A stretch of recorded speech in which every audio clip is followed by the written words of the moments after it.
Good morning student. हम धातु और अधातु के 2 पार्ट पढ़ चुके हैं और आज हम पढ़ने जा रहे हैं धातु और अधातु का नेक्स्ट पार्ट, थर्ड पार्ट, मतलब कि तीसरा पार्ट है जो कि आज हम पढ़ने जा रहे हैं। क्योंकि उससे पहले हमने धातुओं के भौतिक गुण पढ़े थे, फिर धातुओं की हमने रासायनिक गुण पढ़ लिए। रासायनिक गुण में भी हमने पहला जो पढ़ा था कि पानी के साथ क्रिया पड़ी उसकी, कि पानी के साथ क्या क्रिया करते हैं धातु। फिर दूसरा हमने पढ़ा कि अगर उसे वातावरण में खुली अवस्था में रख दें तो वो किससे कर जाता है, ऑक्सीजन से क्रिया कर जाता है। आज हम तीसरा पार्ट पढ़ रहे हैं, धातु की अम्ल से क्रिया। आज हम यहाँ से स्टार्ट करेंगे। तो ये जो हमारा तीसरा पार्ट है, ठीक है, और भाग भी 3 ही है और हमारी इक्वेशन भी तीसरी ही चल रही है। तो धातु जो है अम्ल से क्रिया करके लवण बनाते हैं। धातु अम्ल से क्रिया करके लवण बनाते हैं और एक गैस बाहर निकालते हैं जिसको हम कहते हैं हाइड्रोजन गैस। तो ये इसका मूल जो फॉर्मूला है ये आपको याद रखना है कि मूल फॉर्मूला इसका ये है कि तनु अम्ल से क्रिया कर जाते हैं। धातु बहुत रिएक्टिव होते हैं, जैसे कि हम शुरू से पढ़ते आ रहे हैं। तो इनकी कुछ क्रियाएं लिख लेते हैं। जैसे कि हमें पता है सबसे ज़्यादा क्रियाशील जो है वो पोटेशियम और सोडियम ही होते हैं। वो अगर अम्ल से क्रिया कर जाएं तो क्या बनाते हैं, वो सॉल्ट, लवण बनाते हैं। लवण जो है वो बनाते हैं। तो लवण क्या है, NaCl, सॉल्ट है ना, नमक बनाते हैं, प्लस हाइड्रोजन गैस बाहर निकालते हैं। इसी तरह से मैग्नीशियम भी एक बहुत ही क्रियाशील है, क्योंकि ये जो सारी क्रियाएं हैं बहुत ही रिएक्टिव होती हैं, क्योंकि ये बहुत क्रियाशील हैं। पोटेशियम है, सोडियम है, मैग्नीशियम है और जिंक तक भी हम कहेंगे कि जिंक भी होती है, क्योंकि ये अम्ल से क्रिया करने के बाद ऊष्मा जो है उसको बाहर निकालती हैं।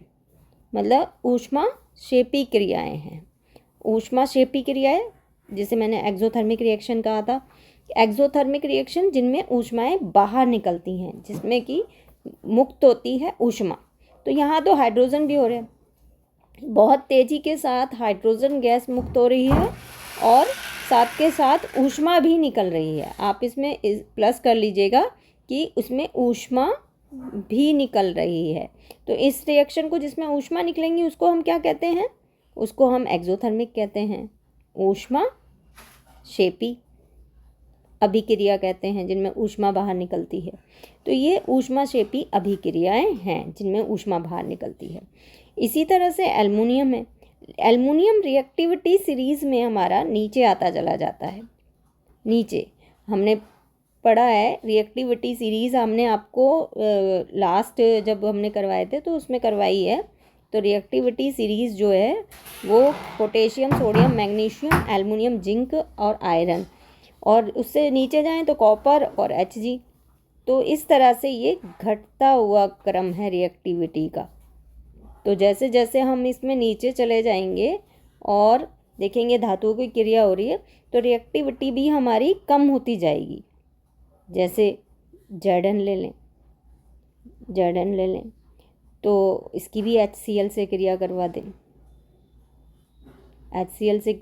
दें तो जिंक क्लोराइड बनता है, जिंक क्लोराइड बनेगा बेटा, और हाइड्रोजन गैस इसमें भी निकलेगी, है ना। ऐसे ही आयरन करवा दें। आयरन इतना रिएक्टिव नहीं है, लेकिन फिर भी एसिड के साथ तो रिएक्शन कर ही जाता है, तो फेरिक क्लोराइड बन गया और हाइड्रोजन गैस यहाँ पे भी विस्थापित हो गई। हाइड्रोजन गैस यहाँ से भी विस्थापित हो गई।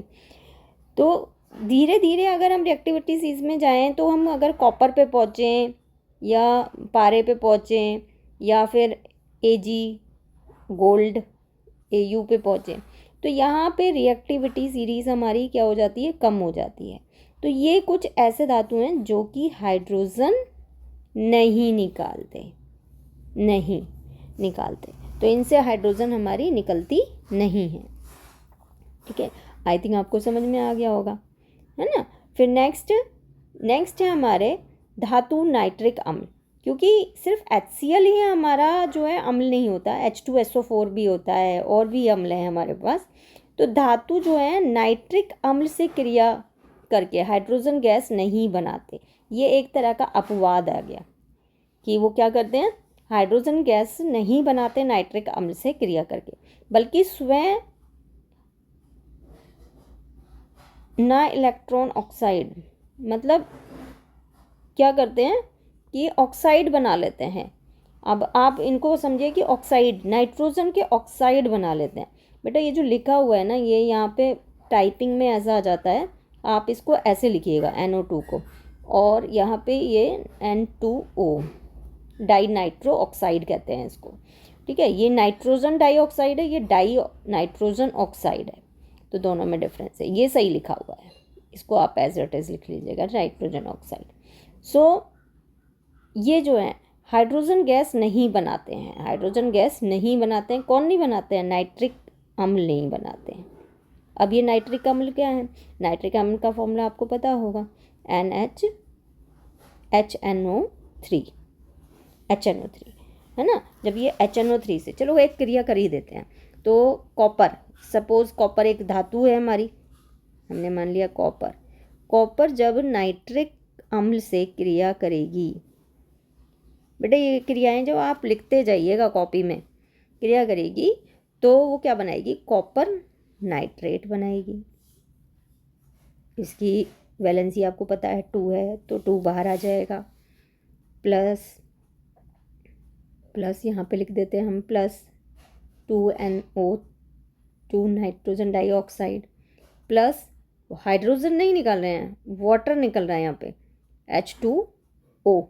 बैलेंस कर लीजिएगा इक्वेशंस को, तो यहाँ पे आप बैलेंस कीजिएगा, नाइट्रोजन ऑक्साइड हो गया, और यहाँ यस हाइड्रोजन नहीं हुआ, 8, यहाँ पे 8 आ गया। तो इस तरह से कॉपर जब नाइट्रिक अम्ल से क्रिया करता है तो वो हाइड्रोजन गैस नहीं बना रहा। क्या बना रहा है? वो नाइट्रिक ऑक्साइड बना रहा है, नाइट्रोजन ऑक्साइड बना रहा है। बेटा ये जोड़ के लिख लेना, ये नाइट्रोजन है पूरा, नाइट्रोजन ऑक्साइड बना रहा है। तो यहाँ पे NO2 बन गया, तो NO2 यहाँ पे बन गया, जैसे कि बताया हुआ है, NO2 बनेगा, NO बनेगा, N2O बनेगा। तो इस तरह की क्रिया करता है। ये बेटा कॉपी में कर लेना, मैं इसको इरेज करूँगी, ठीक है, क्योंकि कुछ अपवाद इसमें भी हैं, कुछ अपवाद हैं। हमने कहा अपवाद बहुत इम्पोर्टेंट है, कुछ अपवाद इसमें भी हैं। अब अपवाद क्या हैं? अपवाद ये हैं कि धातु जो है वो नाइट्रिक अम्ल से हम कह रहे हैं कि क्रिया नहीं करते, मतलब हाइड्रोजन नहीं देते, क्रिया करके हाइड्रोजन नहीं देते हैं धातु नाइट्रिक अम्ल के साथ, जबकि हाइड्रोक्लोरिक अम्ल के साथ हम कहें कि वो हाइड्रोजन दे रहे हैं, सल्फ्यूरिक एसिड के साथ भी वो हाइड्रोजन दे रहे हैं, बट वो नाइट्रिक अम्ल के साथ कभी भी हाइड्रोजन गैस नहीं दे रहे हैं, ये हमने कहा। लेकिन अपवाद तो होते हैं, हर जगह होते हैं अपवाद, हमने उसका मीनिंग्स भी आपको बताया था बहुत अच्छा सा, है ना। तो अपवाद यहाँ पे भी है कि मैग्नीशियम है, जैसे कि मैग्नीशियम है Mg, मैग्नीशियम है, अगर वो नाइट्रिक एसिड के साथ क्रिया कर जाए, अगर मैग्नीशियम नाइट्रिक एसिड के साथ क्रिया करता है तो वो मैग्नीशियम नाइट्रेट बनाता है, मैग्नीशियम नाइट्रेट बनाएगा और हाइड्रोजन गैस भी निकालता है। तो ये हो गया हमारा अपवाद भाई। अभी तो हम ऊपर पढ़ रहे थे कि हाइड्रोजन गैस नहीं बनाता है, फिर ये बना भी रहा है, तो ये हमारा हो गया अपवाद। तो इसे आप लिख लीजिएगा बेटा। और यही नहीं, इसके साथ साथ एक और बता देती हूँ, Mn भी रिएक्शन करता है, ठीक है। तो ये जो हैं हमारे मैग्नीशियम और मैंगनीज, ये दोनों हमारे किस में आ जाएंगे? अपवाद में आ जाएंगे, ठीक है। So next is Amalraj. किसे कहते हैं भाई? अम्लराज, नाम ही है अम्लों का राजा। तो अम्लराज जो है वो हमारा बनता है सांद्र HCl और सांद्र नाइट्रिक अम्ल से। अगर हम इन दोनों को देखो बेटा, नाइट्रिक अम्ल में ये जो 3 लिखा है ना, इसको आप नीचे लिखिएगा, ये यहाँ पे नहीं होता है, ये नीचे होता है, यहाँ पे नहीं लिखेंगे, ठीक है। नाइट्रिक अम्ल, अगर हम इनके मिश्रण को अगर हम इनके मिश्रण को 3:1 के मिश्रण में ले लें तो ये अम्लराज बन जाता है, जिसको हम एक्वारेजिया भी कहते हैं। एक्वारेजिया भी कहा जाता है इसको, इंग्लिश में एक्वारेजिया कहते हैं और हिंदी में इसको अम्लराज कहते हैं। अब इस अम्लराज का क्या काम है? इसका रेशो याद रखना बेटा, बोर्ड में एमसीक्यू में पूछा गया रेशो है HCl के कितने 3 और HNO2 के कितने, HNO3 के नाइट्रिक अम्ल के कितने 1। तो इनका 3 और 1 का अनुपात ही लेना है हमें, क्योंकि ये कभी कभी ऐसे भी पूछ लिए जाते हैं कि HNO3 और HCl का अनुपात बताओ। ठीक है, तो यहाँ पे आप गलती कर देंगे, 1:3 होगा बेटा, 3:1 नहीं होगा। अगर आगे पीछे भी हो जाता है तो कोई दिक्कत नहीं है, आपको ये याद रखना है कि हाइड्रोक्लोरिक एसिड जो हमारा अम्ल है, हाइड्रोक्लोरिक जो अम्ल है, इसका अनुपात 3 होगा। इसको हम 3 भाग लेंगे और उसमें 1 भाग हम नाइट्रिक अम्ल कर डालेंगे, नाइट्रिक अम्ल का डालेंगे, जब भी वो अम्लराज बनता है। और अम्लराज जो है, हमारी जो कठोर धातु हैं, जो नॉन रिएक्टिव धातु हैं हम कहते हैं, जैसे कि सिल्वर है या फिर गोल्ड है, जो गलती नहीं है, प्लेटिनम जैसी धातु है, उनको भी गला देता है। जैसे कि आपने देखा होगा, सुनार जो लोग हैं चीज़ों को साफ़ करते हैं, जब वो साफ़ करते हैं तो उसमें वो अम्लराज रखते हैं, तो वो अम्लराज क्या करता है, इन चीज़ों को गला देता है। तो ज़्यादा साफ़ नहीं करवानी चाहिए सुनारों से चीज़ें, घर पे ही कर लिया करो भाई। ठीक है, अपने पेरेंट्स को सबको यही वो दो कि सुनारों से चीज़ें ना साफ़ करवाएं, नहीं तो उसके साथ आपका गोल्ड भी चला जाता है या सिल्वर भी चला जाता है ना। सो इस तरह से नेक्स्ट हमारा टॉपिक है, हमारी चौथी रिएक्शन है धातु और लवण की अभिक्रिया। धातु और लवण की जो क्रिया है, अभी तक तो हम कर रहे थे कि धातु जो है अम्ल से क्रिया करके लवण बना रहे हैं, अब हम धातु की लवण से ही क्रिया कर रहे हैं। तो ये जो क्रिया है ये हमारी रिएक्टिविटी सीरीज़ पे डिपेंड करती है। हमने रिएक्टिविटी सीरीज़ पढ़ी थी बेटा, पोटेशियम, सोडियम, कैल्शियम, मैग्नीशियम, ये हम पढ़ चुके हैं। वैसे मैं बता चुकी हूँ आपको, लेकिन इसको याद रखिएगा, बहुत इम्पोर्टेंट है ये। Zn, फिर इसके बाद क्या है बताओ, जल्दी से सोचो। Iron, Pb, lead, hydrogen, copper, फिर मरकरी, है ना, फिर इसके बाद और ले आओ Ag, Au, गोल्ड। ठीक है, ये हमारी रिएक्टिविटी है। तो ये सबसे ज़्यादा रिएक्टिव है और ये सबसे कम रिएक्टिव है। ठीक है, तो अब हम कह रहे हैं कि धातु और लवण की अभिक्रिया। अगर हम धातु और लवण की क्रिया करते हैं तो लवण में तो भाई धातु भी होती है, जैसे कि हमारा Fe धातु है, आयरन, प्लस कॉपर सल्फेट से इसकी हमने अभिक्रिया करी। तो कौन सा ज़्यादा रिएक्टिव है बताइए, देख के कौन ज़्यादा रिएक्टिव है, कॉपर रिएक्टिव है कि आयरन रिएक्टिव है? भाई ये पहले आ रहा है, जो इधर वाले होंगे के की तरफ वाले होंगे वो ज़्यादा रिएक्टिव होंगे और जो गोल्ड की तरफ होंगे वो कम होंगे। तो ये ज़्यादा रिएक्टिव है, ज़्यादा रिएक्टिव है तो ये इसमें रिएक्शन कर जाएगा, तो ये क्या बना लेगा, FeSO4 प्लस कॉपर को विस्थापित कर देगा। इसे हमने विस्थापित अभिक्रिया में भी पढ़ा था, अगर आपको याद हो तो, है ना। एक और ले लेते हैं, जैसे Zn ले लिया हमने, Zn प्लस कॉपर सल्फेट। अब क्या होगा, Zn कहाँ पे है, ये रहा Zn, और कॉपर कहाँ पे है, यहाँ पे है। तो Zn is more reactive than copper, है ना। जिंक जो है वो ज़्यादा रिएक्टिव है तो वो भी रिएक्शन कर जाएगा, तो यहाँ पे बन जाएगा ZnSO4 प्लस कॉपर हो जाएगा विस्थापित। ठीक है, इसी तरह से एक और ले लेते हैं, Zn का ही ले लेते हैं, चलो Zn प्लस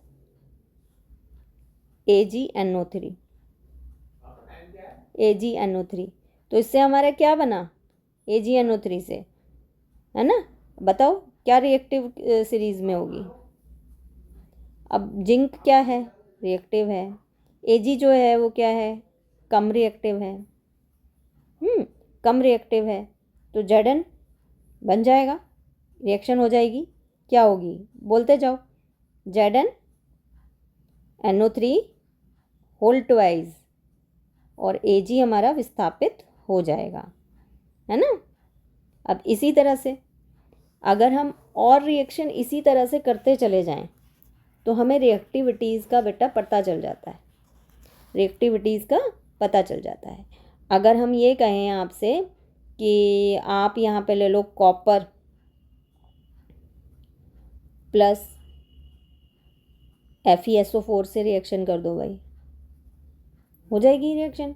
भाई कॉपर क्या है, ये रहा कॉपर, आयरन क्या है, ये रहा आयरन, तो iron is more reactive than copper, तो क्या ये रिएक्शन होगी भाई, आयरन तो ज़्यादा रिएक्टिव है तो ये तो इसके साथ बना रहेगा, ये इसको छोड़ेगा ही नहीं, बहुत रिएक्टिव है इसके साथ, लेकिन कॉपर तो रिएक्टिव है ही नहीं, तो ये रिएक्शन नहीं होगी बेटा, नो रिएक्शन, कोई अभिक्रिया नहीं होगी यहाँ पे, ठीक है। तो इस तरह से यहाँ पे अभिक्रिया नहीं होगी। सो आगे हम नेक्स्ट वीडियो में करेंगे। Okay bye.